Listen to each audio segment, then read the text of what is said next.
Okay guys, we are going to build on our graphing and understanding changes to our quadratic functions with today's lecture 9.2. So let's jump right in. Order the quadratic function graphs from widest to narrowest.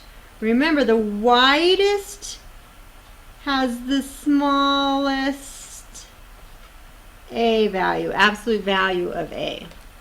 And the narrowest are stretching when we get higher and higher a, and that's our biggest a, absolute value of. So if we take a look at what we're given, that's a 5, 2, and a 3, because we're looking at absolute value. So my smallest a is going to be my widest, so my smallest a is my 2. So y equals 2x squared, followed by the next smallest, which is y equals negative 3x squared, and y equals 5x squared will be the narrowest because we stretched it the most. Let's do the next one. 3/2. So sometimes these are easier to get an idea of where they range if you put them into decimals. So 3/2 is 1.5. 2/3 is 0.66 repeating, and 1/2 is 0.5. If you need to do that, go ahead and do that. Otherwise, you should be able to kind of tell what sizes are in fractions anyway, so you're going to want to start to practice that. So again, we want widest to narrowest, so widest is my smallest a. So my smallest a is y equals 1/2 x squared, to my next smallest, which is 0.66, which we need to convert back into the original quadratic. And then we have y equals 3/2 x squared. Draw a sketch of each graph without using a calculator. So again, I want you to get used to being able to sketch these by looking at what we're given. So we want to take a look at our a. So our a is 1, so we didn't shrink it or stretch it, and it's positive, so it's going to be up. And then since I don't have a b term, this is going to shift my y-intercept to negative 3, so it's down 3. So if I sketch it, I always have an xy. I know my vertex or my minimum point is going to be at negative 3, and I know it's facing up. So these are just sketches, and I'm not going to make it too wide or too narrow because it's a value of 1 for my a. So let's do f of x equals 5x squared plus 1. So 5a is positive, so it's up. 5 is larger than 1, so it's going to stretch it, which means it's going to get narrower relative to the one that I'm using as my parent. So plus 1 then means my vertex gets shifted up to 1. So we're going to have x and y. I know I've got 1 here. It's facing up, and I'm going to make it narrower than the last one that I drew. Okay, let's look at this next one. We've got f of x is equal to negative 1/3 x squared. So I am less than 1, absolute value of, and I am also negative. So I know I'm going to face down, and it's going to be wider because it's 1/3, just less than 1. And I don't have any c or b terms, so I know I'm going to be at the origin, and I'm going to be wider than I was with my other graphs. This one is still negative, so it's going to face down. But I know I don't have a b term, so I shifted my y-intercept up to 5. And it's negative 1, so it's going to be narrower than the negative 1/3. So we are going to x and y. I know it's going to cross my intercept. Y-intercept is 5, so that's going to be 5, so I'm going to label that 5. And I know it's going to be down because it's negative, and somewhat normal thickness or width. What we need to be able to do is put this into words too. So as we work our way through, we want to be able to explain without having to graph it what's happening. So I'm going to take a look at the function f of x is equal to 2x squared plus 3. So I take a look and I know that the 2 is greater than 1, so it's being stretched. And I know that I don't have a b term, but I have a plus 3, so that means it's shifted positive, which is up. So from the parent function, which is just your generic y equals x squared, the graph is stretched, which made it narrower, by a factor of 2 and shifted up 3.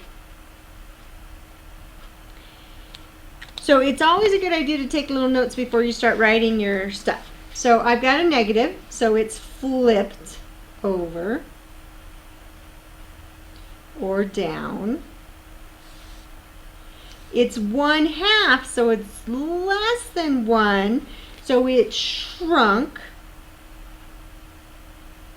So it's been shrunk down this way, which made its chubby parts go wider this way. And I don't have a C or anything that is shifting it up or down. So from my parent function to this graph, the graph is flipped open down and shrunk by factor of 1/2. Okay, let's see what's next. Name 3 real-world examples of parabolic shapes. So you guys are going to come up with your own real-world examples of either happy faces, smiley faces that you've seen or you're aware of. So come up with those, and we're going to talk about those when you come to class. And that leads us right into real-world application problems. So we want to work through these today. Suppose you see an eagle flying over a canyon. So I tend to draw pictures because it helps me visualize what's going on. So there's my bird. Looks like an eagle. And it's flying over some sort of canyon. So presumably something down into a hole. The eagle is 30 feet above the level of the canyon's edge. So the bird is 30 feet up. When it drops a stick, so it's going to drop a stick that's going to fall down at 30 feet because the bird isn't any higher than 30 feet. So the stick is going to be dropped. The force of gravity causes the stick to fall to the ground. That makes sense. The function h equals negative 16t squared plus 30 gives the height of the stick, h, after t seconds. So what is the dependent? What's the independent variable? So independent would be my time, because we're not going to change time. Time is time. My dependent, though, is going to be my height, because height depends on the amount of time that's involved. And it asks us, hey, what values make sense for the domain and then for the range? So if we stop and think about this, I know my parabolas can be in the negative, either in the second quadrant, or I could also be down here in the third and fourth quadrants. But we're dealing with time and height, so does it make sense for your time and height to be negative? No. So my domain and range are both going to be positive. But we also have a limit on the range. So if I'm dropping the bird is dropping a stick, it's not going to go up before it comes back down. He's just letting it go from his claws. So the range is also having a limit of maximum height. So my range needs to be between, we'll call it h, it has to be between 0 and 30. Because it's going to be less than 30, or it's going to be greater than or equal to 0. So when it lands on the ground, it'll be no higher than 0. Explain why the range does not include any values greater than 0. So we just talked about that. Because the bird or the eagle, is only at 30 feet above the ground. So it's not going to be any higher than that. It says graph the quadratic function. So we're going to take a look at x and y. We know that x is really time, so I'm going to change that to t. And y is my height, so I'll change that to x, or to h. We know we can't go any less than 0, so we'll start with 0. And when I substitute 0 into the function, 0 is going to cancel out this term, and my maximum is going to be 30. So that makes sense. Then if I have time 1, 1 squared is 1 times negative 16, that's negative 16, plus 30, that is 14.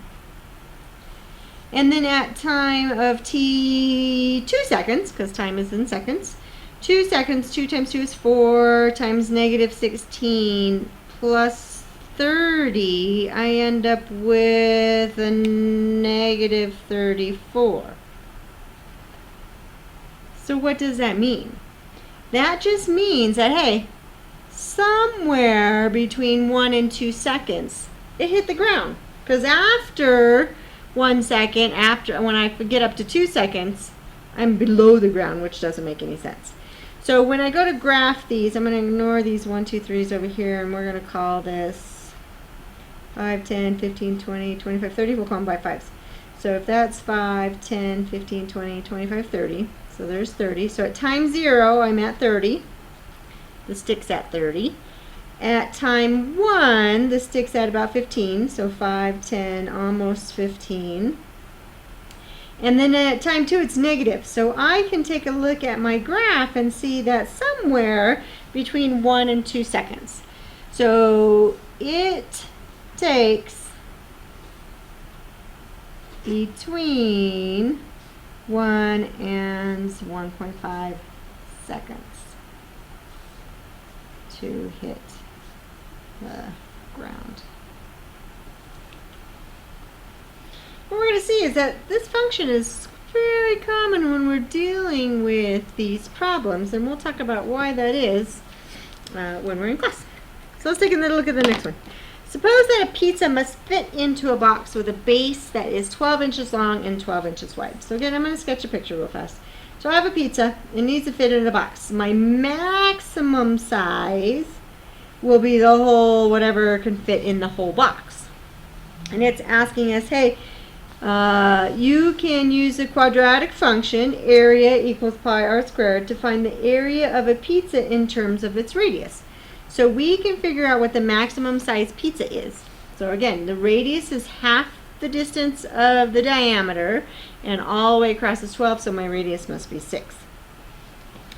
What values of r make sense in the function? Am I going to have a negative radius? Well, I'm not going to have any pizza at all. That doesn't make any sense. Is it going to be greater than 6? No, because then it wouldn't fit in the box. So my values of r need to be greater than 0, but less than 6. And you can have it equal, less than or equal to 6, because that then will still fit in there. What values of a make sense? So a is the area.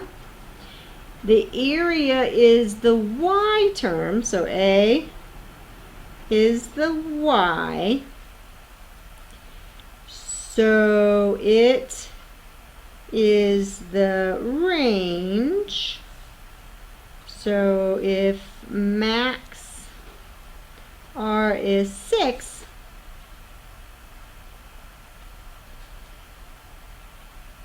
then a equals pi r squared equals pi 6 squared equals 6 squared. 36 times pi in my calculator is approximately 113. So my area of the pizza can't be any bigger than what my maximum radius is going to be. So the values for a make sense if it's going to be greater than 0, because our radius will be greater than 0, or less than or equal to 113.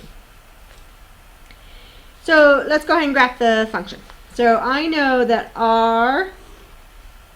a depends on r. My area depends on what my radius is. So my area then becomes my dependent variable, which is A, which is on my y-axis, and then this must be my radius. And again, we're going to ignore this pre-printed scale. We know at times radius of 0 is our minimum. We have 0 times anything, we're going to get 0. So if I don't have a radius, I don't have a pizza. If I have a radius of 1, I'm going to just have pi, which means I'm going to have approximately 3. If I have 2, 2 squared is 4 times pi, which means I'm going to have approximately 13. If I have a radius of 3, 3 squared is 9 times pi, which is approximately 28. 4 squared is 16 times pi, which is approximately 50. And then we have 5 and 6 to do as well. So 5 is going to give me an area of about 78, 79, somewhere in there. And then we already calculated what our max area was if we have a 6, and that's 113. So to graph this at 0, 0, 1 is 3, so since our thing's a little short here, let's call this 113. That's our max. And if I divide that in half, that's approximately 56. So if I'm at 1, I'm at 3, so it's just this little tiny amount here. If I'm at 2, I'm at 13, which is hardly any better. If I'm at 3, I'm at 28. Now we're starting to get about halfway. 4, I'm starting to jump up. 5 is at 78, and 6 is clear up here at 113. So we have the right side of an upward facing parabola, which makes sense because if we go back to our original function, our r squared piece is positive, so it should be facing up. All right, let's try a couple more of these. We have a person who is walking across a bridge and accidentally drops an orange into the river below. So I have a bridge, I don't know, I'm hanging out up here, and there's a river down here, and the water is 30 feet. So I sketch a little picture over there. Oops, I hope you guys saw those markings. Let me zoom back out. So I sketched a little picture to show hanging out on top of the bridge and 30 feet. And I lied because it says 40 feet, so I should read the problem better. So 40 feet. The function h is equal to negative 16t squared plus 40 gives the orange's approximate height h above the water in feet after time t seconds. So we know this is time or seconds over here, and we know this is height. It says graph the function. Well, for now we haven't learned any other methods, so we're going to call it x and y. But we know x is time, so we're going to change that to t. And we know y is our height, so we'll change that to h. At time 0, because I am not going back in time to drop the orange, that makes no sense. So my domain should start at 0. And if I substitute in 0 here, I end up with just the last term, which is 40. So 0, again, our scale's way off, just ignore this one. We'll call this 5, 10, 15, 20, 25, 30, 35, 40. We'll call this 40 up here. We'll go by 5s. And at time 1, if I substitute in a 1, 40 minus 16, what is that, 24? So at time 1, I am at 5, 10, 15, 20, 25, just below. And at time 2, 2 squared is 14 times negative 16 plus 40, that's negative 24. So again, I know somewhere when it says to approximate, where's my 40? There's my 40. It is going to hit that water between 1.5 and 2 seconds. So how many seconds before the orange hits the water? Approximately 1.5 seconds. Since we're approximating, we don't have to be any closer than that. You have a couple of practice problems below. You should work your way through all the rest of these. Pause the video and then come back and check your answers. Okay, there are your answers for your practice problems. Jot down any questions you have and I will see you in class.